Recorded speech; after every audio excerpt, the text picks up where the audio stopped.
கரூர் நெரிசல் வழக்கு தொடர்பாக திமுக தாக்கல் செய்த வழக்கு நாளை விசாரணைக்கு வர இருக்கிறது. அண்மை செய்தியாக பார்க்கிறோம். கரூர் நெரிசல் வழக்கில் சாட்சிகளை மிரட்ட ஆதவ் அர்ஜுனா முயற்சிப்பதாக புகார் தெரிவிக்கப்பட்டிருக்கிறது. கரூர் நெரிசல் விவகாரத்தில் ஆதவ் அர்ஜுனாவுக்கு எதிரான திமுக வழக்கு நாளை விசாரணைக்கு வருகிறது. ஆதவ் அர்ஜுனாவுக்கு எதிரான வழக்கு என்பது நாளை விசாரணைக்கு வர இருக்கிறது.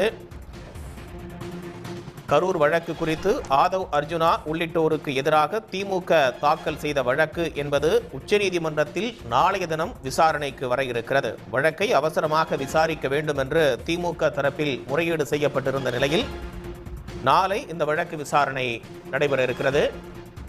கூடுதல் தகவல்களை வழங்குவதற்காக சிறப்பு செய்தியாளர் ராமகிருஷ்ணன் இணைகிறார். விவரங்கள் ராமகிருஷ்ணன்.